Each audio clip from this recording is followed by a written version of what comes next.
Hi, welcome to Mel's Kitchen. I'm Mel and this is my kitchen. My son absolutely loves crazy bread. So over the last few months, I've been experimenting with some pizza dough recipes, trying to create the perfect option. As you can see here, I've prepared all of our ingredients, including my Riverstone 2019 Melbec Rosé. This is one of my favorite vineyards in the Okanagan Valley. So cheers, everyone. I have our flour for rolling out or punching down our dough later, a variety of implements, some Johnny's garlic spread seasoning, various measuring cups. In my big measuring cup, I do have yeast and sugar, so half a teaspoon of sugar, as well as 2 1/4 teaspoons of active dry yeast. So we're going to be adding a 1/4 cup of warm water into our yeast and sugar mixture. You want to think like baby bath temperature for your water. So we're going to add that in, give it a quick little mix, and then we're going to allow it to bloom.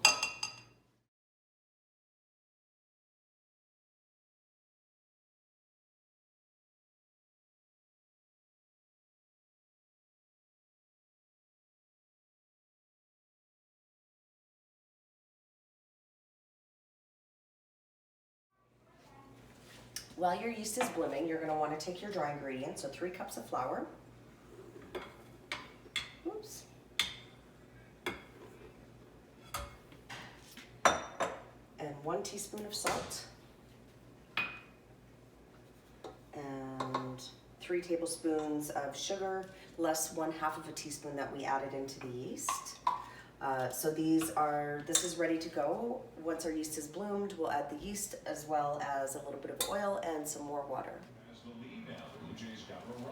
Now that our yeast has bloomed, we are going to add it to our stand mixer. 4 strikeouts, and he just threw his 60-foot pitch. Along with our oil and our water. Now we're going to start our stand mixer and we're going to let it knead for approximately 5 minutes until it all comes together.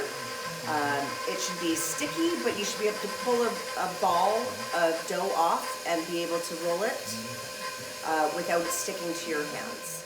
Now that our dough is out of the stand mixer, I've added a little bit of flour to the counter, and I'm just going to knead it gently to make sure that there's no stickiness left over.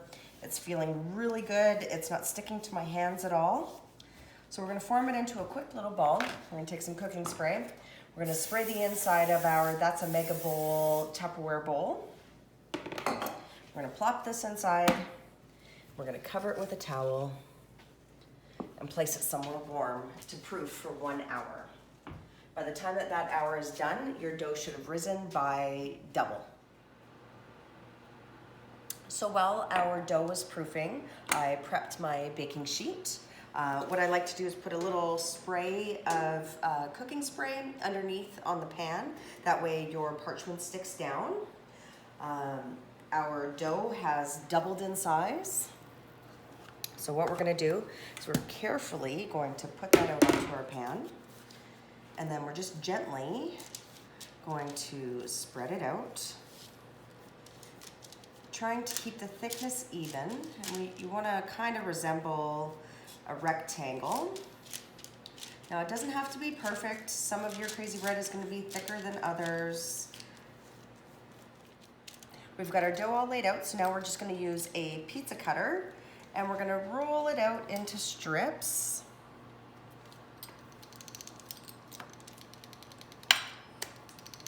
Now, keeping in mind that these are probably going to double in size again, at least in height. So these are going to be pretty big pieces of crazy bread. You're going to want to let these sit and rest for about 10 minutes, and then you're going to pop them into a 400-degree Fahrenheit oven for approximately 15 minutes or until they just start to brown. You don't want to have too much browning on them. That means they're overcooked. So we're just about to take our crazy bread out of the oven. Oh, they're just starting to brown. And of course, if your oven is like mine, a little uneven on the back. So while we were waiting, I melted 3 tablespoons of butter in the microwave. I'm gonna add a little bit of Johnny's garlic spread. Now, I would recommend an amount, but honestly, you measure that stuff with your heart. If you don't have Johnny's spread with you, you can also substitute in some freshly chopped garlic and some powdered Parmesan.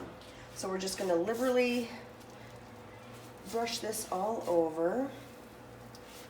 Oh, it smells so good.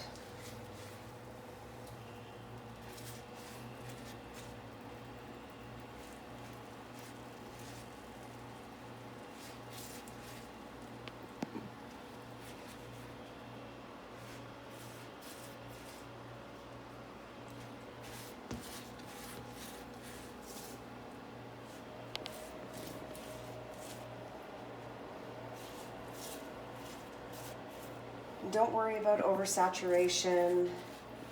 It just, the more the better. Now that I've basted the garlic bread with our butter and garlic spread, I'm just going to do some freshly grated Parmesan all over the top. Again, like I said before, you can use the dried Parmesan that you buy in the container. I just happen to have some Parmesan on hand. And look how it just melts. It's amazing.